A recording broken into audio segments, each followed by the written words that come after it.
Well, there's talk about what the government is cutting in this shutdown, but guess how much it is running in this shutdown? It might surprise you. Byron York has been doing some digging, and apparently a lot more than we think is still up and running, huh? It sure is, Neil. The bottom line is about 83% of federal expenditures are still flowing out completely uninterrupted today, meaning about 17% of federal expenditures are the ones that have been stopped in this shutdown. You know, when we talk about a government shutdown, everybody knows the entire government is not shut down. We know that the mandatory spending, Social Security, Medicare, that kind of stuff is still going. And then, you know, right as this shutdown started, the House and the Senate passed, and President Obama very quickly signed a bill to pay the military, not just uniform, but also civilian defense employees, plus some contractors.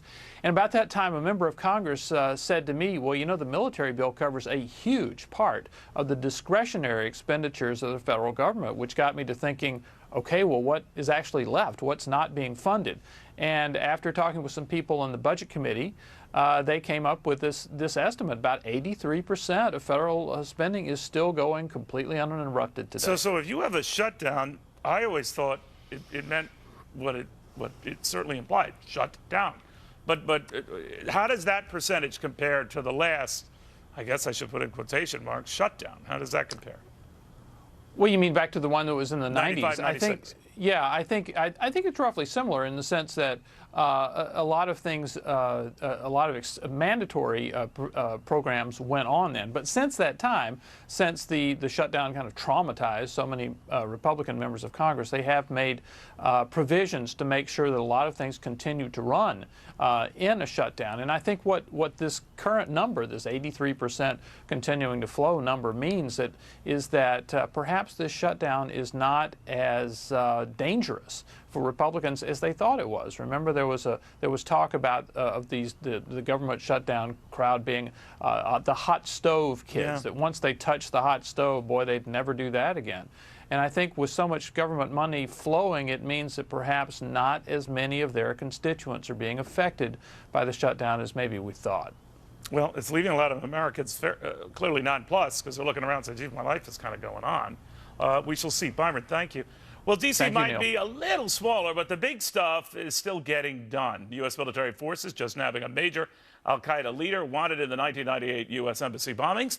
So if we're pulling this off on a limited government, will this change how Americans think of a, well, not so limited government? To radio host Monica Crowley and former Democratic pollster Pat Caddell. Monica, I have this crackpot theory that the longer this drags on, the more it could potentially hurt advocates of big government, because it would show we merrily go on when it's sidelined, albeit a small percentage of it is sidelined, for a long time. Yeah, and look, it's sort of the old line, what if we threw a government shutdown and nobody noticed? This is the ultimate fear of the left. This is the fear of President Obama, Nancy Pelosi, Harry Reid, because they are such big government folks that they're trying to scare the American people. They tried to do this with the sequester as well, Neil. Remember, we got these dire warnings. All hell was going to break loose. The sun wasn't going to rise. Guess what? The sequester went through. People's lives went on. Well, they never said the sun wasn't going to rise. Well, they hinted and at today it. in New York is a little iffy. But the general thing here is that a lot of people are taking a look at this and saying, it's not really affecting me. In fact, government is so bloated and huge and out of control that we can actually shut it down and nobody notices. You know, the one thing I take away from this, Pat, the name calling notwithstanding,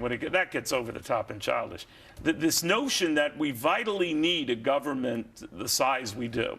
And if we go on a long time, both sides making that argument, the shutdown isn't our fault, it's their fault, et cetera, it calls their argument into question, right? Because Americans are looking at this, and outside have seen very real hits at the NIH, which is a great concern, in some of these memorials, which is certainly a huge PR concern.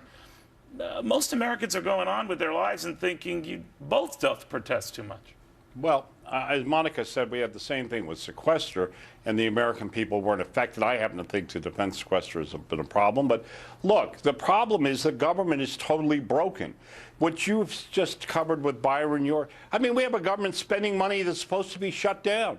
No one has any control here. The end result, look, I think the American people are probably happy when they are not crying in their beer that the IRS is not able to conduct audits. I'm sure that the public relations... But the IRS is still very much able to collect taxes. Yes, they are able to collect taxes, and that has not stopped. but you know, they are in the business, and we are shutting down parks and hiring people and spending money to make sure that Americans are hurt if they can be, even in open-air parks, whatever. But, you know, the public's going on. What is this about? The government is out of control. More importantly, though, this is a dysfunctional political system. We're supposed to have budgets. We're supposed to have a government that works. We have nothing, and both parties are going to get the living daylights beat out of them, including the president, and that's why he's starting to move, because as we head to the debt limit, this is what are you people up to? Well, Monica, on the debt limit thing, now, we shouldn't equate bumping up against the debt limit with going into default. The executive branch has the control of the levers there, and it prioritizes what we spend. Do you think it would risk, if we went past that limit deadline, a default? In other words, not making interest payments to bondholders. Well, look, government should be in the business of prioritizing, especially in a context like this. But what we have seen is that this administration is not interested in prioritizing, Neil. They're interested in inflicting as much public pain on people as possible in order to try to bring political pressure to bear on the Republicans to cave. When it comes to the debt but the ceiling, Republicans have been just as inept at dealing with there's it, right? no messaging going on on the conservative both side look or on the childish and Republican to side. me I agree with dismissive, you about the messaging, but on the debt ceiling, look, it rests in the hands of the president. We're not going to default. As you pointed out, the IRS is collecting taxes. We're taking in 10 times more revenue every month than what's owed in terms of debt service. We could easily cover our debt. That's not going to be a problem. We're not going to default unless the president wants us to. But this gets back to scaring the markets, too, right, Patrick? And if we get the markets scared, eventually the markets are going to be affected. Respond, right? This kind of brinksmanship, and let me just say, both parties are about one thing, and the country's figured this out: political gain. The Republican political strategy was insane, showing just how stupid the stupid party is. And the president's arrogance that I will not negotiate, or Harry Reid's, oh, what do we care about a kid with cancer if we can force, or as the White House said, aides said Friday, well, we're winning this politically. All of this is kabuki theater. All of it is about politics. And you know what? Sooner or later, you're playing with Russian roulette, and 5 chambers are loaded, and one of them is going to go off. Well, that's what you always fear, that they can accidentally create like a fail-safe situation, right? Well, how can you accidentally default on the national debt? How can the United States do that? Well, it would be stupid, I grant you, but in a game of brinksmanship, you know, you could argue, the other side would say, well, they did it, or they did it, and back and forth we go until some goes kablooey. But the ultimate responsibility, though, rests with the chief executive, because he controls the national debt. And look, if we're going to default, which I don't think we're going to, but this will rest with him, just as his government shutdown rests with him. When we stop paying bills, it will start having an impact on someone. I'm just saying, but the public is looking at it and saying, the president's position of not negotiating is ridiculous. The Republican stupidity is stupid.